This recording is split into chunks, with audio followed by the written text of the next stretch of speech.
Hello everyone, कैसे हैं आप सब लोग। आई होप आप सब लोग बहुत अच्छे होंगे और आपकी प्रिपरेशन भी बहुत अच्छी चल रही होगी। तो जैसे आपको पता है कि हमारा आज का शेड्यूल जो होता है सैटरडे का, उसमें हम साइंस का पेपर 2 करते हैं। तो आज का जो टॉपिक है हमारा वो है chemical properties of metals and non metals, जो हम लास्ट क्लास से ही डिस्कस करते आ रहे हैं, उसी को आज कंटिन्यू करना है और आज ये आपका टॉपिक ख़त्म हो जाएगा। तो चलिए क्लास स्टार्ट करते हैं। अगर हम नेक्स्ट रिएक्शन की बात करते हैं तो देखिए, रिएक्शन विथ मेटल सॉल्ट यानी धातुओं के लवड़ों के साथ अभिक्रिया हम आज डिस्कस करेंगे। इसी को क्या बोलते हैं, डिस्प्लेसमेंट रिएक्शन या फिर विस्थापन अभिक्रिया। इसको समझने से पहले सबसे पहले हम इसकी शॉर्ट ट्रिक समझ लेते हैं कि इसको हम कैसे याद करेंगे, जो कि है आपकी धातुओं की अभिक्रियता श्रेणी। क्योंकि ये सीक्वेंस आपको याद रहेगा तभी आप ये एग्जाम्पल सॉल्व कर पाओगे। तो चलिए देखते हैं इसकी शॉर्ट ट्रिक क्या है। तो देखिए, इसकी शॉर्ट ट्रिक है, कमलनाथ का माली आलू जरा फीकी पकाता है। क्या ट्रिक मैंने बोली कि कमलनाथ का माली आलू जरा फीकी पकाता है। तो देखिए, का से ये के हो गया, ये क्या होता है, पोटेशियम। अगर हम पोटेशियम की बात करें तो ये क्या होती है, मोस्ट रिएक्टिव मेटल होती है। ठीक है, तो यहाँ पे आप मेंशन कर लेना कि ये क्या है, ये है मोस्ट रिएक्टिव मेटल। ठीक है, पोटेशियम आपकी है मोस्ट रिएक्टिव मेटल।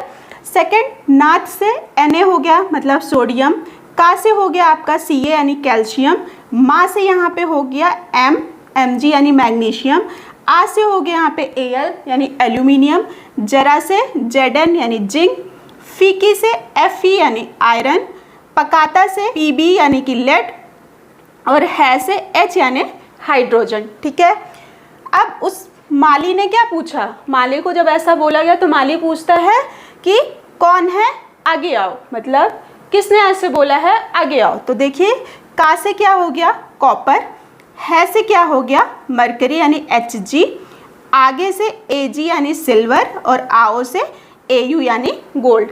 तो पोटेशियम आपकी मोस्ट रिएक्टिव मेटल है। तो अगर हम गोल्ड की बात करें तो ये आपका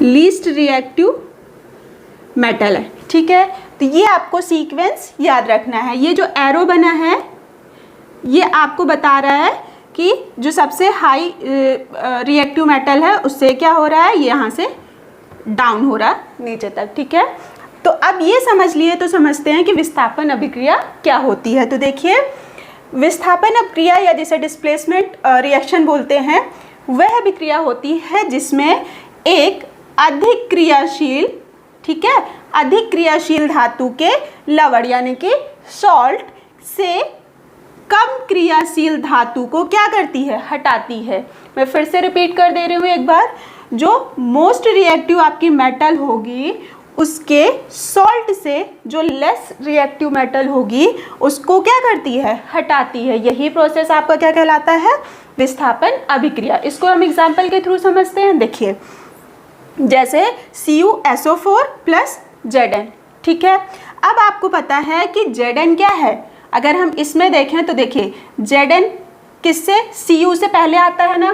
तो ये क्या हुआ, ये मोस्ट पावरफुल हुआ इसके कंपैरिजन में, कॉपर के कंपैरिजन में क्या हुआ, Zn क्या हुआ, ज़्यादा पावरफुल हुआ। तो आप सपोज कीजिए, जैसे अगर एक पहलवान से आपकी फाइटिंग करा दी जाए तो आप तो वहाँ पे हार जाओगे ना। तो बस वैसे ही है कि क्योंकि जिंक जो है वो ज़्यादा पावरफुल होता है, तो वो क्या करता है, वो इस कॉपर को क्या कर देता है, यहाँ से इसके एलिमेंट से हटा देता है। ठीक है, तो यहाँ से इसको रिप्लेस करेगा तो यहाँ पे क्या आपके बन जाएगा, तो ये बनेगा ZnSO4 और फिर क्या बचेगा आपका, कॉपर। ठीक है, अब अगर इसके कलर की बात करें तो इसका कलर क्या होता है, देखिए, अगर इसकी हम कलर की बात करते हैं तो ये किस कलर का होता है, ये आपका होता है ब्लू कलर का। और अगर हम इसकी बात करें तो ये क्या होता है, ये रहेगा आपका कलर लेस। ठीक है, अब नेक्स्ट देखिए, अगर हम CuSO4 की अभिक्रिया किससे कराएंगे, Ag से यानी सिल्वर से कराएंगे तो क्या होगा, देखिए Ag तो यहाँ पर है ना, और Cu यहाँ पर है। अब Ag तो कम पावरफुल हुआ Cu से। ठीक है, तो ये क्या इसको रिप्लेस कर पाएगा? बिल्कुल नहीं कर पाएगा। जैसे मैंने अभी आपको प्रीवियस एग्जांपल दिया कि अगर आपकी फाइटिंग या दुबले पतले इंसान की फाइटिंग एक अच्छे पहलवान से करा दी जाए तो पहलवान ही जीतेगा, उसको हटा देगा। तो बस वही केस यहाँ पे, क्योंकि Ag क्या है यानी सिल्वर कॉपर से कम रिएक्टिव होती है तो वो उसको क्या नहीं रिप्लेस नहीं कर पाएगी। तो जब रिप्लेस ही नहीं कर पाएगी तो यहाँ पे रिजल्ट आपका क्या आएगा? यहाँ पे आएगा नो रिएक्शन। ठीक है, ये आपको समझ में आया अच्छे से। अब नेक्स्ट हम देख लेते हैं यूजेस ऑफ नॉन मेटल में यानी अधातुओं के उपयोग, कहाँ कहाँ उपयोग होते हैं। तो सबसे फर्स्ट जो यूज़ है वो है एंटीसेप्टिक के रूप में। तो एंटीसेप्टिक के रूप में किसे यूज़ किया जाता है? तो यानी क्षय निरीक्षक के रूप में जो एक पर्पल कलर का सोल्यूशन होता है ना, उसको यूज़ किया जाता है। और उसमें क्या होता है? तो उस सोल्यूशन में आपका पाया जाता है आयोडीन। ठीक है, नेक्स्ट देखते हैं फर्टिलाइजर के रूप में। तो फर्टिलाइजर के रूप में किसको यूज़ किया जाता है? Nitrogen and phosphorus. लेकिन अगर इसी में आपको पूछा जाए कि फर्टिलाइजर के रूप में कौन सी धातु का यूज़ किया जाता है तो वहाँ पे कौन सा आपका एग्जाम्पल होगा? तो वो आपका होगा, यहीं पे आप मेंशन कर लेना कि अगर धातु की बात होगी तो वो होगा आपका पोटेशियम। ये क्या हो गया आपका? धातु का उर्वरक के रूप में उपयोग। और ये आपका हो गया अधातु का, उसमें नाइट्रोजन एंड फास्फोरस। ठीक है, नेक्स्ट हम देखते हैं कि क्रैकर्स एंड एक्सप्लोजिव यानी कि जो आपके पटाखे और विस्फोटक होते हैं उसमें हम किसका यूज़ करते हैं? तो उसमें यूज़ होता है सल्फर एंड फास्फोरस। तो फास्फोरस देखिए फर्टिलाइजर के रूप में भी यूज़ हो रहा है और आपका विस्फोटक और पटाखों में भी यूज़ हो रहा है। नेक्स्ट हम देखते हैं कि प्यूरिफिकेशन के लिए क्या यूज़ करते हैं? तो ये वाला तो आप सबको पता होगा कि क्लोरीन यूज़ किया जाता है। देखिए ये टर्म जो है ये आपकी एनसीईआरटी में मेंशन है प्यूरिफिकेशन। वैसे इसकी करेक्ट अगर हम टर्म की बात करें तो वो होता है स्टेरिलाइजेशन होता है, उसमें यूज़ किया जाता है। लेकिन अगर आपसे पूछे एग्ज़ाम में पूछे तो आपको वहाँ पे अगर प्यूरिफिकेशन के लिए पूछा है तो आपको क्लोरीन मार्क करना है। ठीक है, तो ये किसके लिए प्यूरिफिकेशन किसका किया जाता है? तो प्यूरिफिकेशन आपका वाटर का किया जाता है। ठीक है, तो वाटर के प्यूरिफिकेशन के लिए किसका? क्लोरीन का यूज़ किया जाता है। अब नोट डाल के 2-3 टर्म आप लिख लीजिए कि एलिमेंट क्या होते हैं यानी तत्व किन्हें कहते हैं? तो वह पदार्थ जिसे उबालकर, ठंडा कर या विद्युतीकरण यानी ऐसा सब्सटेंस जिसको बॉइलिंग के थ्रू या फिर उसकी कूलिंग करके या फिर इलेक्ट्रोलिसिस के प्रोसेस के थ्रू दो या दो से अधिक अलग पदार्थों के रूप में क्या किया? ना तोड़ा जा सके। ठीक है, समझ में आ गया कि तत्व क्या है? कि वह पदार्थ जिसे उबालकर या फिर ठंडा कर या विद्युतीकरण के द्वारा दो या दो से अधिक अलग पदार्थों में ना तोड़ा जा सके उसे क्या कहते हैं? तत्व या एलिमेंट कहते हैं। अब आपसे अगर पूछ ले कि स्मॉलेस्ट एलिमेंट किसको कहते हैं तो आपका स्मॉलेस्ट यूनिट ऑफ एलिमेंट क्या होता है? वो आपका कहलाता है एटम। एटम को क्या बोलते हैं? Smallest unit of element. अब नेक्स्ट हम देख लेते हैं कि एलिमेंट्स के टाइप कितने हैं यानी कितने टाइप के होते हैं। हम एलिमेंट्स के टाइप्स की बात करेंगे कितने टाइप्स के होते हैं तो वो 3 टाइप्स के होते हैं। फर्स्ट है आपका मेटल यानी धातु, नॉन मेटल यानी अधातु, और तीसरा क्या है? मेटालॉइड यानी उपधातु। तो जैसे आपका नाम से ही पता है कि कैसा? उपधातु, मतलब इसमें धातु और अधातु दोनों के क्या होंगे? कैरेक्टरिस्टिक दोनों के होंगे, धातु के भी और अधातु के भी। तो बस मेटालॉइड क्या होता है? वह तत्व जिसमें धातु एंड अधातु दोनों के क्या गुणधर्म होते हैं। अब आपका ये चैप्टर यानी मेटल और नॉन मेटल चैप्टर यहाँ से फिनिश होता है। इसमें अगर हम बात करें तो इसमें सिर्फ आपकी फिजिकल प्रॉपर्टीज़ रह गई हैं मेटल और नॉन मेटल की। तो चलिए उसको भी हम जल्दी से डिस्कस कर लेते हैं क्योंकि वो तो बहुत ईजी है तो उसमें टाइम भी नहीं लगेगा और आप सबको मोस्टली वो पता भी होंगी। लेकिन बस हम एक बार रिवाइज कर लेते हैं। इस चैप्टर का लास्ट टॉपिक है आपका physical properties of metals and non metal, मतलब भौतिक गुणधर्म किसके? धातुओं और अधातुओं के। तो अगर हम बात करें पहला गुणधर्म क्या होता है तो देखिए सबसे पहला होता है आघात वर्धिता। आप सबको पता है कि आघात वर्धिता किस में पाई जाती है? मेटल्स में पाई जाती है। ठीक है, और ये होता क्या है? तो आप इसको ऐसे समझ सकते हो कि हथौड़े की सहायता से किसी धातु को इतना पीटा जाए ना कि वो बिल्कुल एकदम जैसे एल्यूमिनियम फॉइल होता है ना, आप वो इसका एग्जाम्पल रख सकते हो कि वो देखिए कितनी पतली परत में कन्वर्ट हो जाती है। ठीक है, तो यही गुण जो कहलाता है आपका आघात वर्ध्यता। अगर इसमें हम बात करें कि सबसे ज़्यादा आघात वर्ध जो होती है वो धातु कौन सी होती है, तो आप इसका एग्जाम्पल लिख सकते हो, ये